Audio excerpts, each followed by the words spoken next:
Thank you very much. And we now proceed to Speaker Nancy Pelosi. Thank you, Mr. Chairman. I thank the distinguished panel for their very informative and current, up-to-date presentation. I thank you, Mr. Chairman, Ranking Member Cohen, for being true to the purpose and the mission of the Helsinki Commission and how relevant it is to our discussion today. We have votes coming up soon, but I wanted to stay here for the full presentation because this is the most important thing that we could be doing, is to taking us to this next step.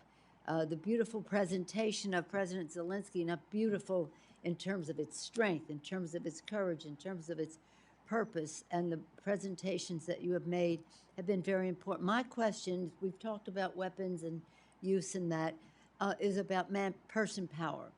We saw at the beginning of the war, the Russians were using poor people and minorities and the rest, not going into the more sophisticated areas where St. Petersburg and the rest, where it might turn public opinion against the use of the war, the purpose of the war, because of deaths to families there.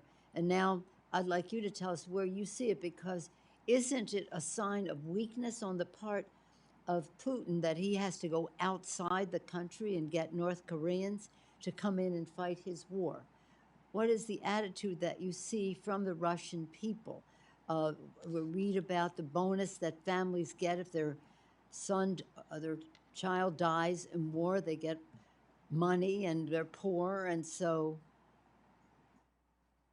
it's a compensation, as sad as that might seem to all of us. Who's fighting this war? What impact does it have on the support in Russia for continuation of the war? And again, how can Putin talk about being a strong Russia if he has to go to North Korea to get his troops there? One more thing is well, I won't go into it. We'll just go there. Thank you. Okay, thank you, Speaker Pelosi. And let me say that you have addressed one of the most important aspects of this war. So far, Putin believes that he can win at an acceptable cost because the people he brings into the battlefield are either people from impoverished areas of the Russian Federation, the Buryats and other minorities. He's avoiding recruiting in the major cities because the minute he goes to Moscow, Petersburg, and other areas, the dynamic changes. He's no longer pulling poor people from faraway places. He is now pulling what we might call the Russian middle class. And then the families of those men and women would respond very differently. I think the Korean presence is both an outrage and a challenge to us because he's brought Asian troops into the European theater. But you're right, I would argue that he also does not want to go in the second mobilization round or third mobilization round to people that we have in those major cities, because he remembers very well what can happen when Russian women go into the streets, when young men and women try to escape. Mothers in particular. And if you remember the coup attempts when Yeltsin climbed on top of the tank, it was the Russian women who came in and changed the dynamic of the whole situation. So I think as long as he believes he can continue at an acceptable cost, relying either on people from impoverished areas, criminals, or foreign troops, like we've done this with we've seen this with the North Koreans, which, by the way, should be absolutely unacceptable to us, to have him bring in foreign troops from a country that's not a declared combatant into effect a combatant situation. That requires the strongest response from our side. Mr. Chairman, to your question and the question of Mr. Costa, I will actually say the most important thing to assist Ukraine is probably not directly connected to Ukraine. First of all, it's allied solidarity. If he believes that he can fracture us, that he can break our consensus on supporting Ukraine, he's winning. Secondly, for the European allies, rearmament is the way to assist Ukraine indirectly. Why? Because that man understands only hard power. And if he can blackmail and threaten the disarmed Europeans, then he thinks he's got the room to maneuver. So what we've been trying to convince to our European allies, and this should be a message, not to the allies on the flank who are doing their job, the Finns, the Scandinavians, the Balts, the Poles are arming, but that should be the message to the allies farther west. They need to do their part.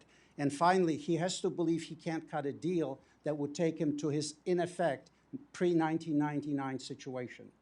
What he is trying to get is he's trying to offer terms of surrender. He wants a sphere of influence in Europe, and he wants the United States out of Europe.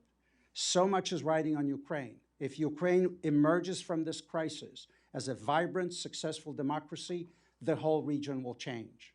There are no one-country solutions to the security dilemmas of the region. If Ukraine thrives, the dictatorship in Belarus will implode. It will be a matter of time.